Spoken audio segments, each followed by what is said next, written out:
Hey everybody, how's it going? Welcome to episode 4 of the Marvel Annotated podcast. On this episode, we'll go over the casting of Ms. Marvel, Jamie Foxx returning as Electro, kind of a roundup, like a State of the Union, if you will, on the Marvel's kind of multiverse, the thing they have going on here. And we'll wrap this episode up, our fourth segment, with a leak from the Eternals. Now, it's a pretty jam-packed episode, which always means hopefully a greater conversation. And if you're listening on YouTube, the first 3 segments are uploaded at 4, 6, and 8 p.m. Eastern Time, respectively, every Tuesday. And if you'd like to hear the full audio version, not broken up into segments, including the bonus 4th segment, follow the podcast on either Spotify or SoundCloud. Links will be in the description, or just feel free to search Marvel Annotated on Spotify or SoundCloud. And those go up at noon Eastern Time, same day, which for this podcast is Tuesday. But joined with me today, we have Jackson from Full Circle. So Jackson, I'll just give you opportunity to introduce yourself, say a little bit about you and Full Circle. Yeah, thanks for having me, Josh. I'm Jackson Hayes. I'm editor-in-chief of FullCircleCinema.com. We cover a lot of the same things that H&E do, so we have a lot of crossover with that. Just happy to be here to talk about Marvel. Yeah, so honestly, it's like the gift that keeps giving in terms of recent weeks with Marvel, because, I think in the general entertainment industry, obviously it's been kind of sparse with COVID and, it's been very slim pickings, you know what I mean? I think just a month ago, some of the biggest news was just like basically someone mentioning they were going to do reshoots, but like the way it was treated was as if like a new person was cast for a movie, or I think it was from Marvel, because they were really quiet until recent weeks. The only thing we had was like the Eternals dropping the in the Eternals, so it's just Eternals, and then some general casting grids, but basically people just kind of rehashing old rumors in old things. So it was getting kind of dry in the desert. But luckily, Marvel giveth and they taketh away, but they giveth again. So, this actually gets us into our next topic, oddly enough. And I hope these transitions have been rather as smooth as they feel. But, the state of Marvel's multiverse. So, yeah, a lot of people, I'm not going to say names, but a lot of people were immediately banging the drum after the Jamie Foxx news, going, Wanda, must have really messed up the multiverse in WandaVision and this and that, and, multiverse. And it's just like, we already kind of talked about that in the last segment, but, that kind of brings us to this, a lot of places they do a State of the Union where they kind of do a recap and kind of let's get everyone on the same page, what's kind of going on, what has happened, what may happen going forward.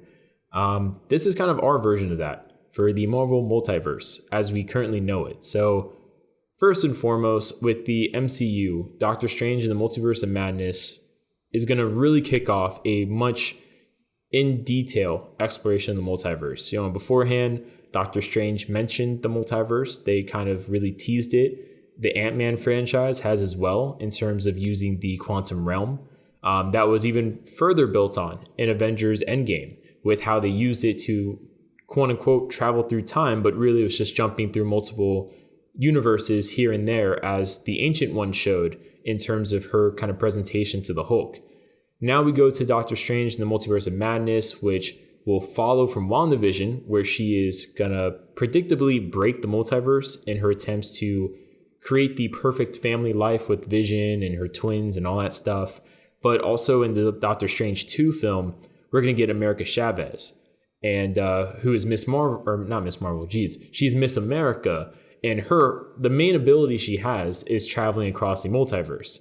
Alongside of that, we're rumored to get Mephisto maybe in WandaVision and in this film, but just in general, we might get some more multiverse themed villains like Shumagorath, or we might get Nightmare, for example. I mean, there's a lot going on potentially, but a lot of this seemingly has deviated as well from the misuse and the manipulation of the Infinity Stones and their removal from their proper timelines in Avengers Endgame, because going by the Ancient One's kind of presentation, it seemed like Captain America could just go back in time, right? And, make everything good again by returning the Infinity Stones to their proper time period. But assuming that was it, he probably still further messed up the timeline because he stayed in one of the timelines to be with Peggy.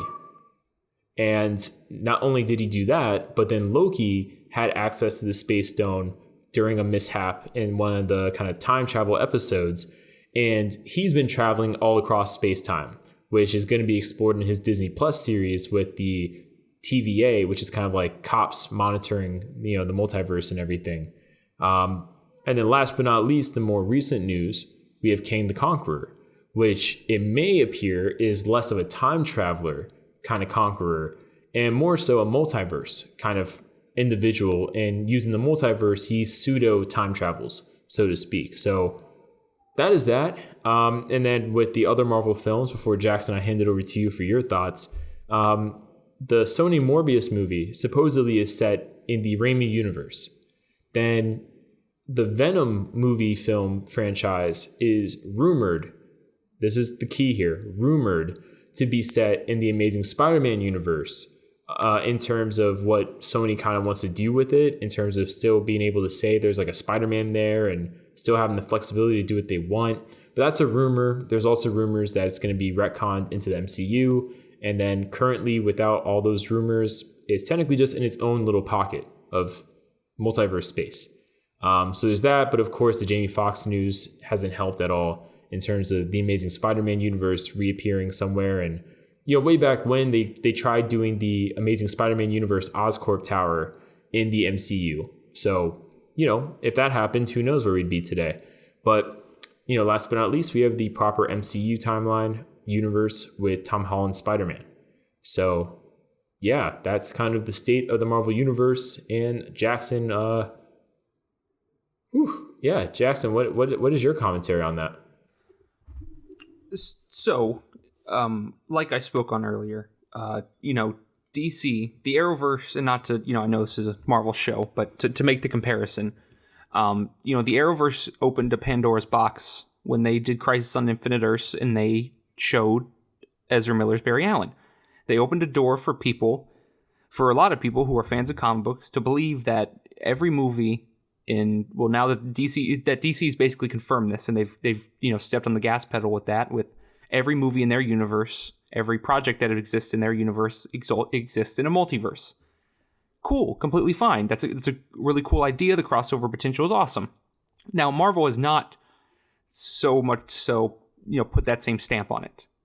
Is there potential for that? Absolutely. But I think we need to go into these movies realizing that movies are a business.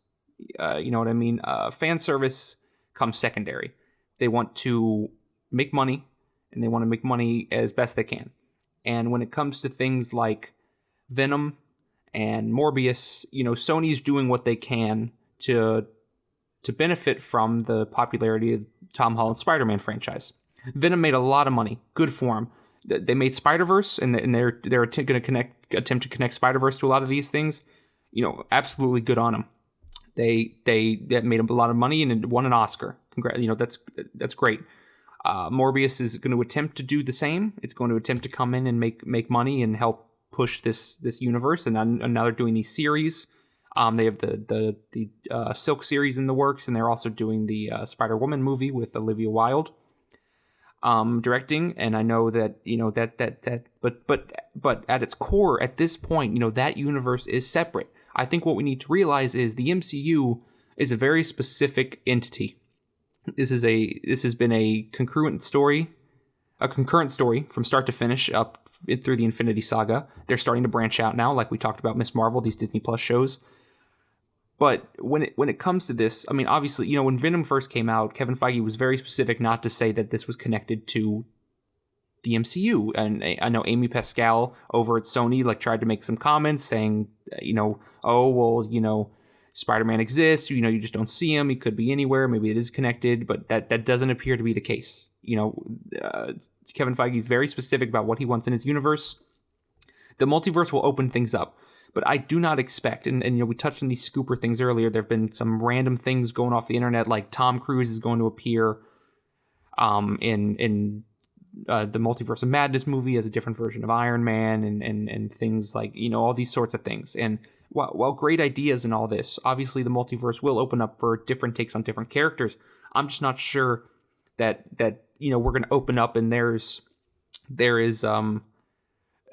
Andrew Garfield's Spider-Man. I think the one thing that we can kind of put some stock into, and I think this is only for fan service purposes, would be because Sam Raimi's directing Doctor Strange, that an appearance by Tobey Maguire Spider-Man is obviously something people would really like and could be possible.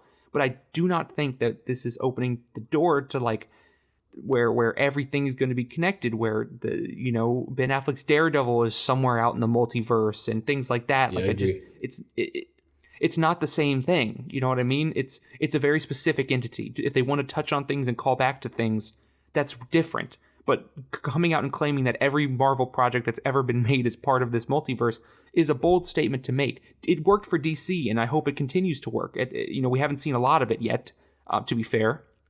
If the Flash bombs and doesn't work, then we'll be singing a different tune come 2022. But right now, at this point, I don't think it's the same thing. And I know people love the idea of multiverses and that kind of thing, but it's the MCU is specific. It's successful for a reason. And if you just say, hey, everything's a part of it, here we go, you're kind of, you're muddying the waters a little bit.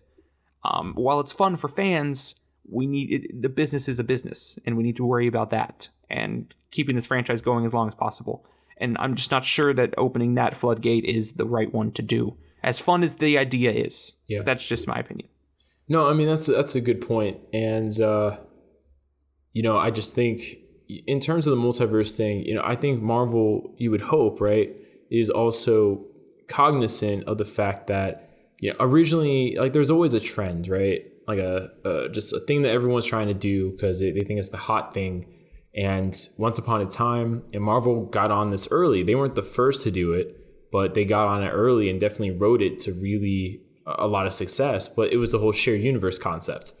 Already been done before, definitely on TV series, but probably never done to the extent Marvel did on like the big screen. But now it's like that's like the big thing that everyone wants to do, a shared universe of this and that, to the point where new franchises that before never had shared universes are doing shared universes, but they're kind of doing like a complementary thing a lot of times. But now we're having the multiverse being like this new super exciting thing. You know what I mean? I think it's just the latest trend, but I think Marvel hopefully won't overdo the trend as well, because it was one thing where 1-2 of your movies touched upon the multiverse, which was really cool. And that actually gave Doctor Strange and Ant-Man kind of more interest, I would say. Like it raised the value of those movie franchises being the only ones doing the multiverse. But if we're going to get multiverse galore, it kind of oversaturates what made Doctor Strange and what made Ant-Man as franchises unique for viewers to go to it. You know what I mean? Like if you have Iron Man tech in every franchise, then what makes the Iron Man franchise outside of Robert Downey Jr. as special and interesting? So I do hope they don't oversaturate it and make it, water it down, so to speak. But I mean, Jackson, I'll pose you this question, and then we'll move on to the next topic here. But do you think Marvel and Sony, I guess in this instance, would actually seriously consider a Spiderverse, a live action Spiderverse? My answer is no. I don't even think they would do it because Sony hates Andrew Garfield's guts.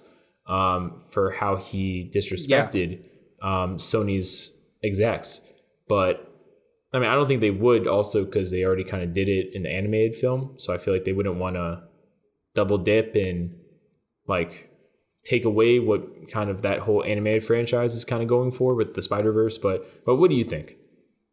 I think the most likely scenario is that, like I mentioned, it could be a fun cameo to have Tobey Maguire show up in Multiverse. That would be a fun, niche thing because of the director, because of the connections, to have that happen. That'd be awesome. That's not the Spider-Verse, though. The Spider-Verse is a completely different thing. I think the more likely scenario is that Sony's allowed to build on their universe in their own way and have I think a cameo appearance, voice cameo appearances by someone like Andrew Garfield, Tom Holland, or Tobey Maguire in Spider-Verse 2 or in a future project is something that we could bet on. That's that's what we're dealing with. We're dealing with the multiverse. I think that's where you do something like that. This Spider-Man in the MCU is already, people have they give it a lot of flack for being so involved with Tony Stark and the Avengers and all of that. Well, what having it be the multiverse, how does that allow him to be his own hero? That's not a story conducive to what most fans are asking for outside of what they've already gotten. It's a little bit more of the same, It's and at some point you need to let the franchise that's doing it in the animated movie do it. I mean, the animated medium is obviously better suited for something like this, because it's a lot easier to animate someone that kind of looks like Tobey Maguire than have Tobey Maguire show up in a movie and Andrew Garfield show up in a movie in spider suits, bouncing around. So I think what they need to do is just, like we mentioned, be careful. But I think at the end of the day, while it could be something fun to have small cameos in the MCU, it's something that can be built upon in the animated films and potentially in Sony's universe when they decide to do what they're going to do. Maybe they potentially, with the multiverse, bring a live action Miles into their universe, or they have Spider-Woman be the lead and have characters cross over like that. I just think that going full on in on an MCU Spider-Verse is a dangerous thing. Not that they couldn't pull it off, just because of there's a lot of factors that go into it, and I think that they need to be careful about where they step. No, I agree, and yeah. So, in Jackson, again, thanks for being on the episode. I think this episode was pretty solid. We had 4 good topics, and we had 4 good conversations, encompassing the episode. So for everyone, thanks for listening to the entirety of it. Again, if you want to listen to the entire audio, not split up into segments, and when I say that, I mean including our bonus 4th segment, which, in my personal opinion, might have been our best segment. Depending on your thoughts on the Eternals and everything. So go check it out. But that full audio is going to be on Spotify and SoundCloud, respectively. And they publish at noon Eastern time, same day as these video segments, which is Tuesday. And the video segments go up 4, 6, and 8 p.m. Eastern time. So go check it out there. And also go check out Jackson and Full Circle. And Jackson, I'll yet again let you kind of wrap it up by plugging in your links. Yeah, so check us out, our work at FullCircleCinema.com, reporting every day. We're doing a review series this month with scary movies for Halloween, so be sure to check that out. You can follow us on Twitter at FullCircleCine, CINE, and you can follow me at JacksonHayes67 on Twitter, so yeah, check us out. Sweet. All right, Jackson, yet again, man, thanks for being on this episode, and everyone go check them out.